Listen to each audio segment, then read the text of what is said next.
Hi friends, എല്ലാവർക്കും advocate അഞ്ജലിയുടെ ഏറ്റവും പുതിയ പ്രൊമോയുടെ റിവ്യൂയിലേക്ക് സ്വാഗതം കേട്ടോ. ഈ വീഡിയോയിൽ നമ്മൾ പറയാൻ പോകുന്നത് വരാൻ പോകുന്ന ഒരു വലിയൊരു ട്വിസ്റ്റിനെ പറ്റിയാണ് കേട്ടോ. അപ്പോൾ അത് എന്തെന്ന് അറിയുവാനായിട്ട് നിങ്ങൾ ഈ വീഡിയോ അവസാനം വരെ കാണണമെന്ന് റിക്വസ്റ്റ് ചെയ്യുകയാണ്. ഒപ്പം നമ്മുടെ ചാനൽ സബ്സ്ക്രൈബ് ചെയ്യുക. നമുക്കറിയാം, അഡ്വക്കേറ്റ് അഞ്ജലിയുടെ കഥ ഇപ്പോൾ മുമ്പോട്ട് പോകുന്നത് ശരിക്കും പറഞ്ഞാൽ പത്മ കേസുമായി ബന്ധപ്പെട്ടാണ്. അപ്പോൾ നമ്മളെല്ലാവരും ചിന്തിക്കുന്ന ഒരു കാര്യമുണ്ട്, ഈ പത്മ കേസ് തീരുമ്പോൾ ഈ കഥ തന്നെ അവസാനിക്കില്ലേ? ഈ പത്മ കേസ് വെച്ച് എത്രത്തോളം മുമ്പോട്ട് പോകാൻ പറ്റും? അങ്ങനെയൊക്കെ നമ്മൾ ചിന്തിക്കാറുണ്ട്. അങ്ങനെ എനിക്ക് തോന്നാറുണ്ട്. ഒരുപക്ഷെ നിങ്ങളും അങ്ങനെ ചിന്തിച്ചിരിക്കാം. പക്ഷേ ഇവിടെ പത്മ കേസൊന്നും അല്ല ഇതിൽ ഏറ്റവും വലിയ ടെസ്റ്റ് എന്ന് പറയുന്നത്. നമുക്കറിയാം, അർജുൻ അഞ്ജലി ബന്ധം തകർക്കാൻ വേണ്ടിയിട്ട് ഉള്ളൊരു ലക്ഷ്യത്തോടെയാണ് കാവ്യയും അതുപോലെ അനുപമയും ഇപ്പോൾ ഒരുമിച്ച് മുമ്പോട്ട് പോകുന്നത്. അപ്പോൾ അതൊന്നും വലിയ ബലവത്താകും എന്ന് എനിക്ക് തോന്നുന്നില്ല. കാരണം അത്രത്തോളം അർജുൻ അഞ്ജലി സ്നേഹിക്കുന്നുണ്ട് കേട്ടോ. അപ്പോൾ എന്തായിരിക്കും ഇനി നടക്കാൻ പോകുന്ന ട്വിസ്റ്റ് എന്ന് നിങ്ങൾ ആലോചിക്കുന്നുണ്ടാവും അല്ലേ? അത് നടക്കാൻ പോകുന്ന ട്വിസ്റ്റ് എന്ന് പറയുന്നത്, നമുക്ക് അറിയാം, അഞ്ജലിയുടെ അച്ഛന് ശിവരാമകൃഷ്ണന് ചികിത്സയ്ക്ക് ആവശ്യമായിട്ടുള്ള പണവുമായിട്ട് നമ്മുടെ അഭി വന്നിട്ടുണ്ടായിരുന്നു അല്ലേ? അപ്പോൾ അഭി വന്നപ്പോൾ ശരിക്കും പറഞ്ഞാൽ നമ്മുടെ അഞ്ജലി പൈസ വേണ്ട ചെയ്ത് ഇങ്ങനെ ചിന്തിച്ചതിന് നന്ദി, എന്തായാലും അഭി ഇവിടുന്ന് ഉടൻ തന്നെ പോകണം, അത് മാത്രം ചെയ്തു തന്നാൽ മതി എന്ന് കൈകൂപ്പി പറയുന്നുണ്ടായിരുന്നു. ശരിക്കും പറഞ്ഞാൽ സ്നേഹിക്കാൻ ആഗ്രഹിക്കുന്ന ഒരു മനസ്സിനെ ഏൽക്കുന്ന ഒരു മുറിവ് എന്ന് പറയുന്നത് ശരിക്കും പറഞ്ഞാൽ അതൊരു വലിയൊരു സംഭവം തന്നെയാണല്ലേ. ശരിക്കും പറഞ്ഞാൽ അതുകൊണ്ട് പല രീതിയിൽ ആ സംഭവം മാറിപ്പോകാം.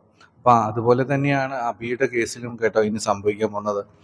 കാരണം ആ സ്നേഹത്തിനേറ്റ മുറിവെന്ന് പറയുന്നത് ഒരു പകയായി ഒരുപക്ഷെ മാറാനും ചാൻസ് ഉണ്ട് കേട്ടോ. കാരണം അഭി മനസ്സിലാക്കും, അഞ്ജലിയെ ഒരിക്കലും തനിക്ക് കിട്ടാൻ പോകുന്നില്ല എന്നുള്ളൊരു സത്യം, ആ ഒരു തിരിച്ചറിവ് അഭിക്കുണ്ടാവും. കാരണം ഇപ്പോഴും അഭി അഞ്ജലിയെ കല്യാണം കഴിക്കണമെന്നൊരു ആഗ്രഹത്തോടു കൂടിയിട്ടാട്ടോ പുള്ളി നടക്കുന്നത്. പക്ഷേ പുള്ളിക്ക് കാര്യങ്ങൾ മനസ്സിലാകും, ഒരിക്കലും അഞ്ജലിയെ തനിക്ക് കിട്ടാൻ പോകുന്നില്ല എന്നുള്ള കാര്യം. അത് മാത്രമല്ല, അർജുൻ അഞ്ജലിയും തമ്മിലെ ഇഷ്ടത്തിലാണെന്നുള്ളൊരു സത്യം കൂടി ശരിക്കും പറഞ്ഞാൽ അഭി തിരിച്ചറിയും.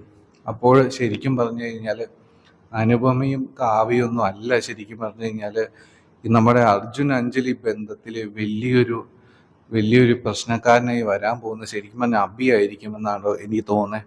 ഒരുപക്ഷെ ആ കാവ്യയുടെ കൂട്ടുപോലും അഭി പിടിക്കാൻ ചാൻസ് ഉണ്ട്, അർജുൻ അഞ്ജലി ബന്ധം തകർത്തെറിയാൻ വേണ്ടിയിട്ട്. ഇതൊരു വലിയ ട്വിസ്റ്റ് തന്നെയായി മാറുകയും ചെയ്യും. ഒരിക്കലും പത്മ കേസിനെ ബേസ് ചെയ്തിട്ടല്ല നമ്മുടെ അഡ്വക്കേറ്റ് അഞ്ജലിയുടെ കഥ മുമ്പോട്ട് പോകുന്നത്. ഇതിലും വലിയ വലിയ ടെസ്റ്റുകൾ നടക്കാനായിട്ട് പോകുന്നു. ഒരിക്കലും നിങ്ങൾ ചിന്തിക്കേണ്ട ഈ പത്മ കേസിലും കൊണ്ട് എല്ലാം തീർന്നു പോകുക, ഇതിനപ്പുറത്തേക്ക് കഥ എന്താകും എന്നൊക്കെ. പക്ഷെ അങ്ങനെയൊന്നും അല്ല സംഭവിക്കാൻ പോകുന്നത്. വളരെ നല്ല രീതിയിൽ കഥ മുമ്പോട്ട് പോകും. ഇങ്ങനെ നമ്മൾ പ്രതീക്ഷിക്കാത്ത പലരും വില്ലന്മാരാകും, ചിലർ നല്ലവരാകും. അങ്ങനെ നല്ല നല്ല ടെസ്റ്റുകളുണ്ട് കേട്ടോ. എന്താണെങ്കിലും ഞാൻ പറയാൻ ഉദ്ദേശിച്ച ടെസ്റ്റ് ഇത് തന്നെയാണ്.